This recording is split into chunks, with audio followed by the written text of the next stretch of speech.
Donald Trump, président des États-Unis, et le marché crypto décolle. Vous pouvez voir tout ça, c'est ce dont on va parler dans la vidéo d'aujourd'hui. BTC 74 500 $ plus 8%. On a dépassé le plus haut historique, je vous en parle dans un instant. Quasiment tout est en hausse. Ethereum 2600 $, Solana 186 $, la hausse est encore plus spectaculaire sur Solana, plus 15%. Alors qu'est-ce qui s'est passé? Donald Trump devrait être le prochain président des États-Unis, le 47e président des États-Unis. Là on est sur Fox News, mais la plupart des autres sites disent la même chose, MSNBC aussi, il n'y a plus de doute. Donald Trump va être élu président des États-Unis et c'est vraiment ce que prédisaient les marchés de prédiction dont je vous ai parlé assez longuement. Là, il n'y a plus de doute, regardez, 99,4% sur Polymarket. Et vraiment, moi, ce que j'ai trouvé intéressant sur Polymarket cette fois, c'est que avant que les divers analystes donnent leurs prédictions, j'avais déjà du 90% de chances que Donald Trump soit président avant qu'il gagne la Pennsylvanie. Donc on avait vraiment les informations avec 1 à 2 heures d'avance sur les médias traditionnels. Et ça, c'est extrêmement intéressant. C'est extrêmement fort ce que Polymarket vient de faire lors de cette élection.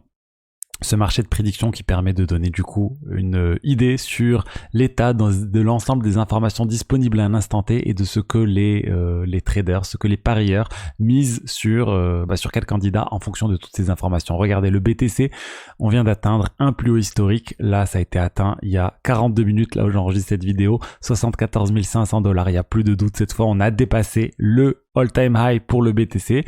Alors bien sûr, les autres cryptos sont très loin de leur all-time high. Ethereum, il y a presque 3 ans qu'on n'a pas atteint l'all-time high. On peut voir aussi Solana. On est à un all-time high qui avait atteint il y a 3 ans, mais on se rapproche avec 186 $ aujourd'hui. Bref, une très bonne journée pour les cryptos. Vous pouvez voir, tout est au vert. Alors, on se rappelle des promesses de Donald Trump s'il est élu président des États-Unis. Il veut que les États-Unis achètent du Bitcoin et en fassent une sorte de réserve nationale, qu'ils aient je sais pas combien, mais énormément de BTC.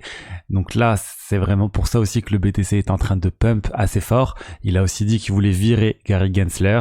Et là, je pense, c'est pour ça qu'il y a certaines cryptos qui sont liées avec des affaires de la SEC qui sont en train de pump aussi massivement. Solana plus 15%. On pourrait s'attendre à l'ETF spot pour Solana en 2025 maintenant. On a les cryptos liés au même coin, genre de type Dogecoin lié à Elon Musk aussi, ils sont en train de pump plus 22%. Je voulais vous montrer Uniswap aussi qui a bien augmenté en termes de progression sur 24 heures. J'avais vu tout à l'heure, on est à plus 32% pour Uniswap. Ils ont aussi un gros problème avec la SEC et ça aussi c'est de bon augure. La victoire de Trump de bon augure pour Uniswap, mais c'est vraiment une très bonne chose pour tout le marché crypto. Je pense vraiment qu'on est très très bien parti pour faire une fin d'année formidable. Et en plus, au-delà de la victoire de Donald Trump, on a aussi en fait la victoire probable des républicains au niveau du Sénat et au niveau des trois chambres, enfin des 2 chambres, du Sénat, du Congrès et de la présidence. Ils auront potentiellement les 3. Et ça, c'est vraiment très très intéressant. Ça veut dire qu'ils auront les mains libres en fait pour mener à bien les réformes qu'ils veulent mener. Et ça, c'est très important et notamment sur l'aspect crypto. Donc le Sénat, il y a quasiment plus de doute aussi, c'est bon. Il va passer côté républicain. Et ça, c'est extrêmère important pour les cryptos. Au-delà de la victoire de Donald Trump, on a le Sénat aussi. On a le marché qui rentre maintenant dans une nouvelle ère, on va dire, une nouvelle tendance. Je pense que voilà, on peut s'attendre, comme je vous l'ai dit, à une très bonne fin d'année 2024. Et voilà, peut-être qu'on va avoir un vrai début du bull run. Dites-moi ce que vous en pensez. Moi, je pense que c'est bien parti. Ensuite, j'avais juste une théorie que je voulais partager avec vous. Je sais qu'il y a beaucoup de personnes qui veulent se dire qu'est-ce qui va se passer maintenant après que le Bitcoin ait atteint le plus haut historique. Quelle autre crypto va atteindre son plus haut historique? Est-ce qu'on va passer à Ethereum? Ensuite, est-ce qu'on va passer au alt season, etc. Pour moi, ce cycle, il est différent. Il est différent dans le sens où on a le BTC qui est en train d'atteindre un plus haut historique, enfin qui a dépassé son plus haut historique, et les autres, on constate pas exactement ça. Mais pour moi, l'alt season ne va pas forcément avoir lieu, ou peut-être qu'elle a déjà lieu en ce moment, mais sous une forme différente. Pourquoi je suis en train de dire ça? Parce que pour moi, il y a une nouvelle chose lors de ce cycle et qui sont les meme coins. Pour moi, les meme coins, c'est un peu les alts de l'année, du cycle précédent. Quand on voit ces gains complètement incroyables qui a lieu sur les meme coins, cette communauté de traders, aussi de gens qui font de la spéculation et de communautés qui se forment autour de tous ces meme coins. Pour moi, ça ressemble un peu à l'alt-season précédente avec plein de personnes qui sont en train d'aller sur tel ou tel altcoin.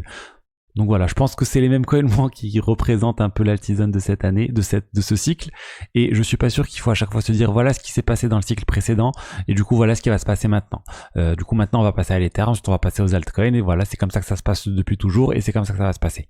C'est possible que ça se passe comme ça, mais moi je me dis il y a plus, voilà, il faut arrêter de se dire toujours on va regarder ce qui s'est passé précédemment pour se dire voilà ce qui va se passer maintenant. Les performances du passé ne reflètent pas toujours les performances du futur. Et je pense qu'on est en plein dedans. Honnêtement, un cycle comme ça avec le BTC qui décorrèle de tout, qui dépasse le plus historique et les autres qui vivotent un peu entre des valeurs pas top, c'est quelque chose qu'on n'a pas connu depuis très longtemps. Voilà, moi je suis toujours, je vous l'ai dit, très confiant sur les cryptos solides. J'investis sur de nombreuses années, sur plus de 5 ans, plus de 10 ans. J'ai cette vision-là et quand on a cette vision-là dans les cryptos, pour moi, il n'y a pas de raison de pas faire de l'argent, pas de raison de pas faire des multiplicateurs très élevés sans prendre des risques démesurés avec des indicateurs, avec de l'analyse technique, avec des choses comme ça qui peuvent faire gagner certains mais qui font perdre la plupart. Donc soyez vigilants aussi vis-à-vis du trading, c'est encore une mise en garde. Et voilà ce que je voulais dire aujourd'hui. Si vous voulez booster votre portefeuille, n'hésitez pas à réserver un appel gratuit avec moi pour mon accompagnement personnalisé. Et je vous dis à demain pour une vidéo d'actualité. On va parler de plein d'autres choses que l'élection américaine et j'espère que le cours va continuer d'augmenter. Allez, à très vite. Ciao, ciao.